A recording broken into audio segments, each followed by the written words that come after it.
بسم اللہ الرحمن الرحیم۔ ناظرین کرام، مفتی محمد احمد سعید سیالوی صاحب کی گفتگو پر ہمارا رد جو ہے وہ جاری اور ساری ہے۔ اب یہ اس تیسری نشست کے اندر ہم وکی بن الجراح بن ملیح الرواسی الکوفی ابو سفیان، اس کے بارے میں انہوں نے کچھ رد و قضا کی تھی، ہم اس کا جواب دیں گے۔ یاد رہے کہ مفتی صاحب اتنے چالاک اور سیانے نہیں کہ جتنا وہ بڑھ کر دکھانا چاہتے ہیں۔ اب اس پر انہوں نے بڑے بڑے غیر پارلیمانی باتیں بھی کہیں، ہم ان کا جواب تو کسی وقت پر دیں گے، لیکن ان کا یہ خیال کہ یہ سنی تھا، امام المسلمین تھے، فلاں فلاں فلاں فلاں۔ تو آئیے اب ہم حضرت وکی کے بارے میں گفتگو کرتے ہیں۔ حضرت وکی کو شیعہ کس کس نے کہا، رافضی کس کس نے کہا، ٹھیک ہے، اور اہل سنت کے ائمہ میں سے کس کس نے کہا، تو یہ باتیں انشاءاللہ آپ کے سامنے آ رہی ہیں۔ سب سے پہلے علی بن مدینی ہیں۔ ابن قتیبہ نے ان کو اپنی کتاب معارف میں رجال الشیعہ میں لکھا ہے۔ ابن عدہ نے آلاق النفیسہ میں ان کو شیعہ لکھا ہے۔ شہرستانی نے ان کو شیعہ لکھا ہے، اور بھی کافی سارے لوگوں نے مطلب ان کو شیعہ ظاہر کیا ہے۔ اور ذہبی بھی کہتے ہیں والظاہر ان وکیعا فیہ تشیع یسیر لا یضر ان شاء اللہ فانہ کوفی فی الجملہ وقد صنف کتاب فضائل الصحابہ وسمعنا قدم فی هذا الباب من مناقب علی بن علی علی مناقب عثمان، یعنی انہوں نے مناقب عثمان پر مناقب علی کو مقدم کیا وغیرہ۔ تو ان کا تشیع اور جو ان کا رافضی ہونا ہے وہ بھی ہمارے ایک محدث ہیں، وہ بیان کر رہے ہیں۔ حنبل بن اسحاق سمیت ابن معین، حضرت ابن معین سے وہ سنتے ہیں، کہتے ہیں کہ رأیت عند مروان معاویہ بن لوہن معاویہ لوہن فیہ اسماء الشیوخ۔ یہ چیزیں میں نے اپنی کتاب میں لکھی ہے کہ مروان بن معاویہ کے پاس ایک تختی تھی جس پر یہ لکھا ہوا تھا کہ وکی رافضی ہے، ٹھیک۔ اس پر مفتی صاحب بڑے چی وجبی ہوئے کہ جناب اس کی تردید آ گئی ہے۔ کہاں تردید ہے مفتی صاحب؟ وکی بن الجراح کے رافضی ہونے کی تردید کسی نے بھی نہیں کی، یہ آپ کا واہی خیال ہے، اور ادھر ادھر کی آپ ہانکتے ہیں، نہ آپ کے پاس دلیل ہے، نہ ہی اتنی علمی لیاقت ہے کہ آپ نے سب سے پہلے دلیل یہ کوڈ کی کہ علی بن عثمان النفیلی نے حضرت احمد بن حنبل سے کہا کہ یہ جو ابو قتادہ ہے یہ تکلم فی وکی بن الجراح، یہ وکی بن الجراح کے بارے میں کچھ نازیبا باتیں کرتا ہے، اور عیسیٰ بن یونس کے بارے میں بھی کرتا ہے، اور ابن المبارک کے بارے میں بھی کرتا ہے۔ تو حضرت احمد بن حنبل نے کہا من کذب اہل الصدق فہو الکذاب، جو اہل صدق پر جھوٹی تہمت لگاتا ہے وہی تو کذاب ہے۔ اب مفتی صاحب کو وہم ہو گیا، ویسے تھوڑی تھوڑی تبخیر بھی لگتی ہے مفتی صاحب کے مزاج میں نا جی، تو یہ دو چیزیں مل جائیں تو پھر دماغ تو معاف ہو ہی جاتا ہے۔ یہ تکلم کس میں کر رہے تھے؟ سب سے بنیادی بات تو یہ ہے کہ تکلم کس میں تھا؟ کیا مذہب کی بنیاد پر تکلم تھا؟ تو پھر وہ مذہب کے ٹائٹل پر بولتے ہیں۔ یہ تھا کہ ان کے اخلاقی رویوں پر کچھ اس طرح کی جوڑ توڑ ہو رہی تھی، حالانکہ ان کے اخلاق عالیہ کی ایک کائنات گواہ ہے، تو وہ اہل الصدق ہیں۔ تو کیا شیعہ اہل الصدق نہیں ہو سکتے؟ کیا اس سے آپ نے سنی مراد لیا ہے کہ سنی سچا ہو سکتا ہے؟ ہزاروں سنی راوی ایسے ہیں جن پر کذاب ہونے کی تہمت ہے۔ سینکڑوں ہمارے رجالیوں نے لکھا ہے کہ شیعہ اہل صدق ہیں، اور ان میں بھی جو کذاب ہیں وہ ہیں، لیکن بطور مذہبی تشخص تو یہ نہیں کہا جا سکتا کہ یہ سب لوگ کذاب ہیں، ورنہ ساری رجالی کتابوں کے اندر جو 1,47,522 روایات ہیں وہ سب جھوٹ ہے۔ اور اسی جھوٹ سے آپ استفادہ کرتے ہیں. آپ کی فقہ کتابیں بھری پڑی ہیں, دینی کتابیں بھری پڑی ہیں, اعتقاد نظری کلامی کتابیں بھری پڑی ہیں, انہی روایات سے استفادہ کرتے ہوئے جو ان جھوٹوں سے لی ہیں. پھر یہ اگر جھوٹ ہے, اس صدق سے آپ شیعہ کا جھوٹا ہونا ہی ثابت کرتے ہیں, تو وہ سارا جھوٹ چھوڑ دیا جائے مفتی صاحب, جو 1,47,522 روایات پر مشتمل ہے, وہ جھوٹ چھوڑ دیا جائے, نکال دو اپنی حدیثوں سے. کیا ڈرامے کرتے ہو مفتی صاحب؟ کوئی تو علمی لیاقت کی بات کرو, دلیل کی بنیاد پر بات کرو. آگے احمد بن حنبل خود وضاحت کرتے ہیں, سالت احمد بن حنبل وکیع احب الیک او یحییٰ بن سعید, کہ محمد بن عامر المسیسی, یہ وہی کتاب ہے جو آپ دکھاتے ہیں. آپ نے اس کتاب کو پڑھا ہی نہیں مفتی صاحب, پڑھتے تو شاید یہ جسارت نہ کرتے. یہ کہتے ہیں کہ میں نے احمد بن حنبل سے سوال کیا کہ آپ کو زیادہ محبوب جو ہیں یہ وکیع ہیں یا یحییٰ بن سعید ہیں؟ تو انہوں نے کہا میری محبت کا جھکاؤ جو ہے وہ زیادہ حضرت وکیع کی طرف ہے, اور اس کی خاص وجہ ہے. وہ وجہ بھی بتائی, ان کی ورع, تقویٰ اور ان کی دیانتداری کی بنیاد پر, اعلیٰ اخلاق ہونے کے حوالے سے. وہ کہتے ہیں کہ وہ وَيَحْيَىٰ بْنُ سَعِيدٍ وَمَكَانُ مِنَ الْعِلْمِ وَالْحِفْظِ وَالاتِّقَانِ مَا قَدْ عَلِمْتُ فَقَالَ وَكِيعٌ كَانَ, وہ یعنی اس کی ورع تقوی کے بارے میں کہہ رہے ہیں, وکیع کے بارے میں کہتے ہیں کہ اتنا بڑا بلند ہے تقوی میں کہ اس کا ایک دوست تھا حافظ بن غیاث. جس وقت حافظ بن غیاث کو گورنر بنایا گیا یا سرکاری عہدہ دیا گیا تو حاجرہ وکیع, تو وکیع نے اس سے دوستی قطع کر لی. کہیں ایسا نہ ہو کہ اگر یہ کوئی غلط کام کرے تو اس کے ساتھ میری جو صحبتیں اور قربتیں ہیں وہ تو صرف دین کی بنیاد پر ہیں, اور یہ بے دینی والا کام جس طرح حکومتوں میں ہوتا ہے یہ کام کرے تو پھر میرے تقوی میں کہیں ایسا اور میری ورع کے اندر کہیں ایسا نقصان نہ پیدا ہو جائے. ان کو چھوڑ دیا. اور رہا یہ سعید, کان صدیقا لمعاذ بن معاذ, معاذ بن معاذ جو ہے یہ اس کا دوست تھا. جس وقت اس کو قاضی بنایا گیا معاذ بن معاذ کو, تو یحییٰ بن سعید نے اس کو چھوڑا نہیں, اس کی دوستی کو. یہ باتیں تو تقوی کے اور صدق کے تصور میں ہو رہی ہیں. مذہب کا تشخص یہاں کیا ہے مفتی صاحب؟ میرے خیال میں آپ اپنا علاج کروائیں اور کسی ماہر نفسیات سے کروائیں. آگے بھی محمد بن علی الوراق, انہوں نے بھی احمد بن حنبل سے یہی سوال کیا, ایما احب الیک وکیع بن الجراح اور عبد الرحمن بن مہدی.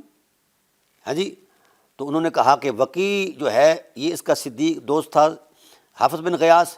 جس وقت اس کو قاضی بنایا گیا تو اس وقت ما کلمہ وکیع حتی مات, اس نے مرتے دم تک اس اپنے دوست سے, قاضی صاحب سے بات کرنا ہی پسند نہیں کیا. اتنا تقوی کا وہ بلند آدمی تھا.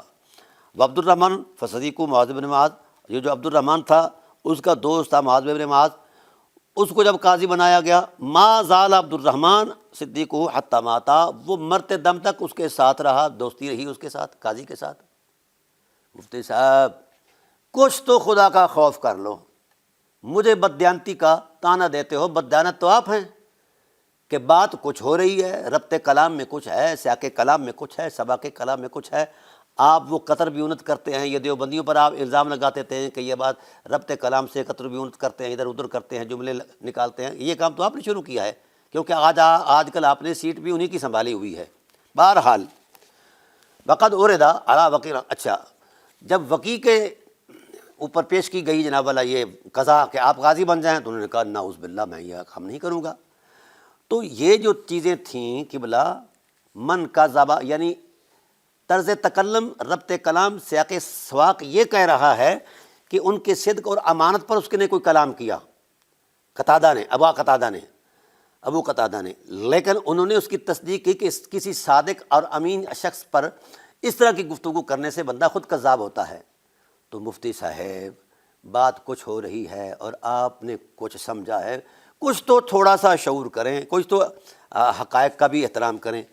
اور پھر آپ نے کہا کہ احمد بن حنبل سے احمد بن سہل بن بحر النیسابوری نے کہا کہ میں احمد بن حنبل کے پاس گیا, تو یہ جو آپ نے معارضہ کیا ہے کہ جناب اللہ مہنہ کے بعد, یعنی ان تکلیفوں کے بعد جس وقت کیا ہوا جی, وہ کہتے ہیں کان وکیع بن الجراح امام المسلمین فی وقتہ, وکیع ابن الجراح امام المسلمین تھے.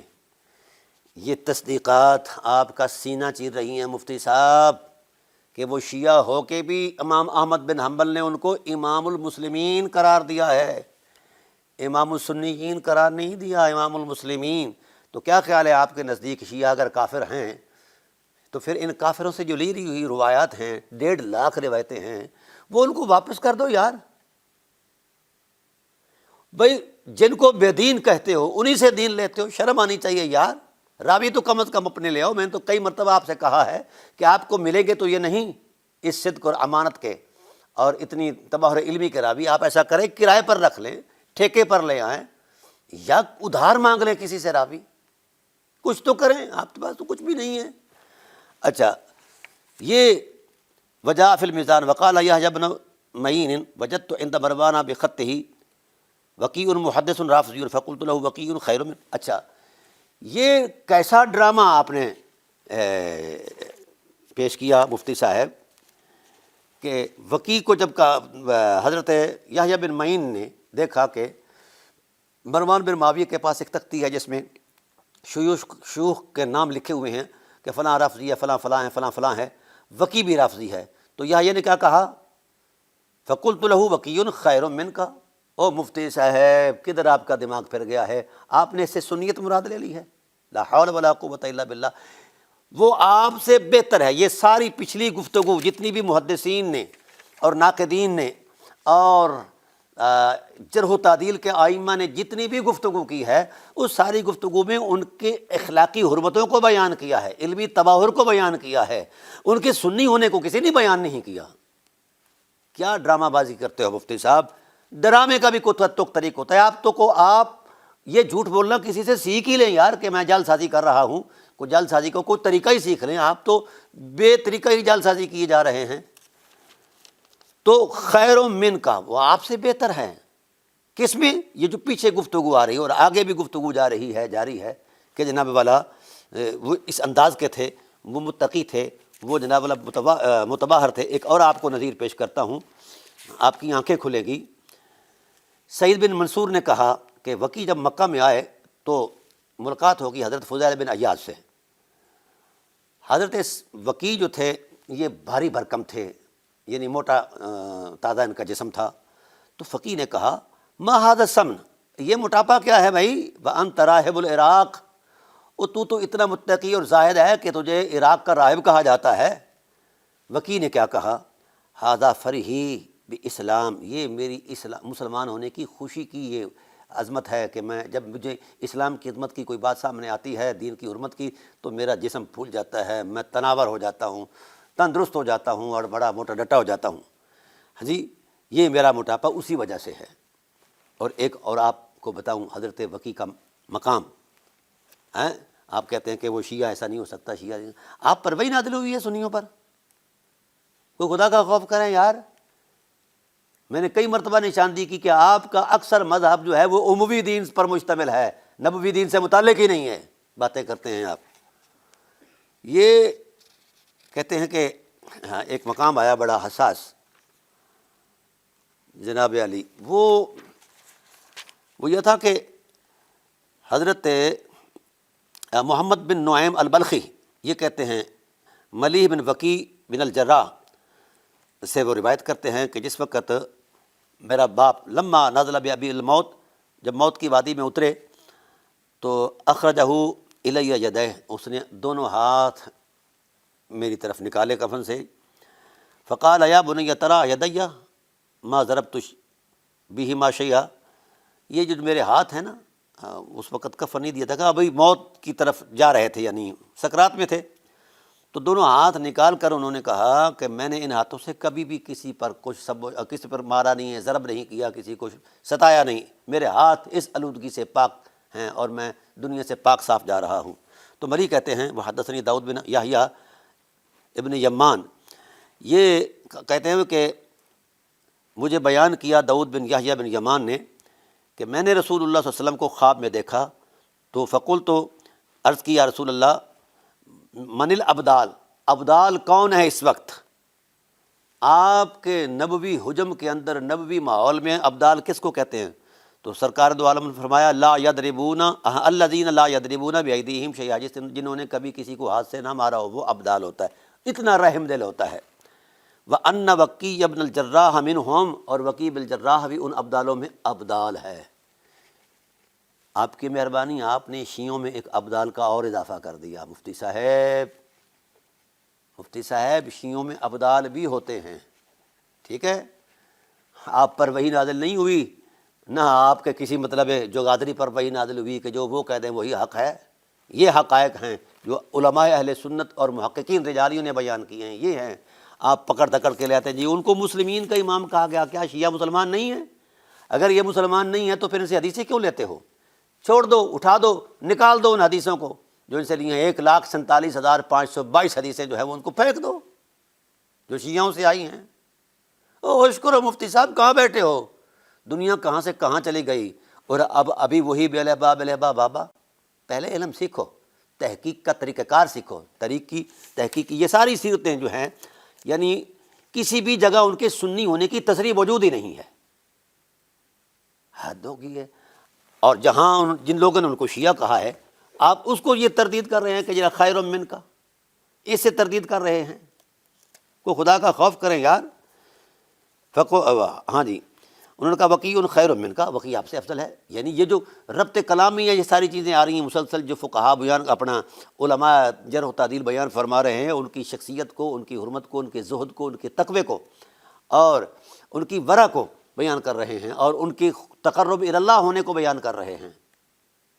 تو وہ چیزیں بیان کر رہے ہیں، آپ کہہ رہے ہیں کہ جناب والا ان کو سنی ہونے کا ٹائٹل دیا جا رہا ہے۔ اچھا، تو یہ آپ کا طریقہ کار ہے۔ اور آج بھی جس طرح میں نے سلمان بن مہران الاعمش، امام اعمش کے ترجمے میں نے بات سنائی ہے نا جی، کہ آپ کے پہلے لوگ بھی اور آج بھی کئی مرتبہ تو میرے ساتھ یہ آیا ہے واقعہ پیش، اس لیے میں نے تقریریں چھوڑ دی ہیں، بہت کم کرتا ہوں، بہت کم جاتا ہوں، وقت ہی نہیں ہے مجھے۔ جب بھی ہم کسی آیت سے یا کسی روایت سے اہل بیت کی حرمت کو بیان کرتے ہیں تو ہمیں میزبان کہتے ہیں، وہ مولانا صاحبان سنی، یہ نہ بیان کرو، اس سے شیعہ کو تقویت ملے گی۔ تو بھئی جن آیتوں سے، جن روایتوں سے شیعہ کو تقویت ملتی ہے وہ قرآن سے نکال دو، حدیث سے نکال دو، ہم نہیں بیان کریں گے۔ ہم تو جب بھی پڑھتے ہیں الحمدللہ اہل سنت و جماعت کے اکابرین جو محدثین ہیں ان کی باتیں پڑھتے ہیں، ان سے پڑھتے ہیں اور ان سے استفادہ کرتے ہیں۔ ہم نے تو کبھی کسی شیعہ کی کتاب کو ہاتھ بھی نہیں لگایا۔ میری کسی بھی کتاب میں 100 سے زیادہ کتابیں الحمدللہ میں نے لکھی ہیں مفتی صاحب، کسی ایک کتاب میں شیعہ کی کتاب سے کوئی ایک حرف ثابت کر دو۔ تو یہ ہے آپ لوگوں کے، پہلے لوگوں کی بھی پرانی عادت تھی کہ وہ جو بھی اہل بیت علیہ السلام کی حرمت پر کوئی بات کرتا اس پر شیعہ کا الزام۔ امام شافعی علیہ الرحمٰ نے کو آپ جیسے انہیں نہیں مطلب عزت و کوب کیا، اور امام نسائی کو کس نے مارا ہے؟ وہ اموی دین والوں نے مارا ہے۔ تو بسم اللہ، اب وقت بدل چکا ہے، ہم کسی سے کو دھمکی شمکی والا جو آپ باتیں کرتے ہیں وہ دھمکی نہ ہمارا شعار ہے۔ ہماری سب سے بڑی دھمکی یہ ہے، یہ کتابیں ہماری اس وقت موجود ہے منصہ شہود پر، یہ دھمکی ہے، اس کا جواب دو اگر آپ کے پاس ہے تو، اگر ہمت ہے تو آؤ نا میدان میں، کتاب کا جواب۔ یہ 5 جلدیں ہیں، اس کے اوپر آپ 10 جلدیں دیں، پتہ چلے گا نا آپ کی علم بصیرت کا کہ دم خم کتنا ہے۔ اور انوار الثقلین کا رد دو جناب والا، اس وقت جتنی میں نے کتابیں لکھی ہیں، مطلب عرفان ابی طالب کا رد دو جو اس ٹائٹل پر لکھی گئی ہیں۔ اب یہ من سب علیہ فہو کافر میری کتاب آ رہی ہے، اس پر رد دو نا، پتہ چلے گا آپ کو۔ میں پھر آپ کو دعوت دیتا ہوں کہ اعتدال کی طرف آئیے، حقائق تسلیم کیجیے کہ آپ محتاج ہیں اور شیعہ محتاج الیہ ہیں۔ روافظ شیعہ، غالی شیعہ محتاج الیہ ہیں۔ شیعہ کو بھی یہ بات میں باور کرا رہا ہوں کہ شیعہ بھی بندے کے پتر بنے اور وہ بھی اہل سنت سے نہ الجھیں، انہوں نے بھی کسی سے استفادہ کیا ہے۔ تو یہ کیا ڈرامہ بازی لگا رکھی ہے کہ جناب یہ چھانٹی ہو رہی، وہ چھانٹی ہو رہی، کرتے رہے چھانٹیاں۔ اب آپ کو کئی جنم چاہیے چھانٹیوں کے لیے نا قبلہ مفتی صاحب۔ 1.5 لاکھ احادیث جو ہیں آپ کے ذخیرے کے اندر، خاص کر اعلیٰ حضرت رحمۃ اللہ تعالیٰ علیہ کی جو کتاب اپنا فتح رضویہ میں کی جو تخریج کی گئی ہے احادیث کی، جامع الاحادیث کو، وہ ساری چیزیں میں نے اس میں لکھ دی ہیں، وہ ساری چیزیں آپ کے سامنے ہیں۔ وہ بیٹھتے رہیے، وقت دیتے رہیے اور کیڑے نکالتے رہیے، اور الحمدللہ ہم اس پر آپ کو مزید مواد دیتے رہیں گے۔ یہ تو میرا جزوی استقرا تھا۔ جس وقت ہم نے استیاب کیا مفتی صاحب تو آپ کے دماغوں کو پسینہ آ جائے گا، اور عافیت اسی میں ہے، اسی اہل سنت پر آ جاؤ جو پہلے تھی، نئی اہل سنت نہ بناؤ، نہ اس کی کوئی حیثیت ہے۔ سمجھ آ گئی؟ جس کام سے ہم دوسرے لوگوں پر الزام لگایا کرتے تھے کہ یہ جناب خارجی ہیں، فلاں ہیں، فلاں ہیں، فلاں ہیں، وہی کام ہم نے شروع کر دیا ہے مفتی صاحب۔ تو آئیے آپ چھانٹی کیجیے، ہم نے بھی الحمدللہ چھانٹی شروع کی ہوئی ہے، آپ کی کلامی کتابوں کی چھانٹی۔ اور آپ کو اتنا بھی خیال ہونا چاہیے کہ آپ کا درس نظامی کا جو پیٹرن ہے، اس میں اصولی اور فنی کتابیں ساری شیعوں کی ہیں سوائے اکا دکا کے۔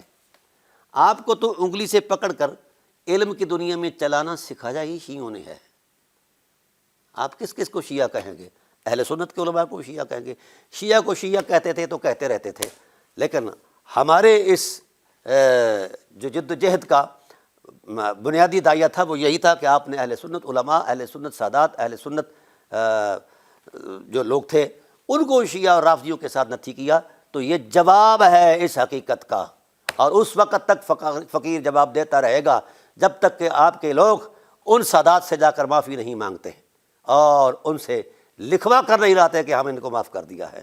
اس وقت تک یہ جاری رہے گی چھلنی۔ آپ نے کیا چھانٹی کرنی ہے؟ چھانٹی تو ہم نے کر دی ہے آپ کی۔ آپ کے پاس اپنے کے لیے وجود کے لیے کوئی دلیل ہی کوئی نہیں ہے۔ آپ نے تو سارا شیعہ سے علم لیا ہے، اور جن کو کافر کہتے ہو انہی سے ہی مطلب دین لیتے ہو۔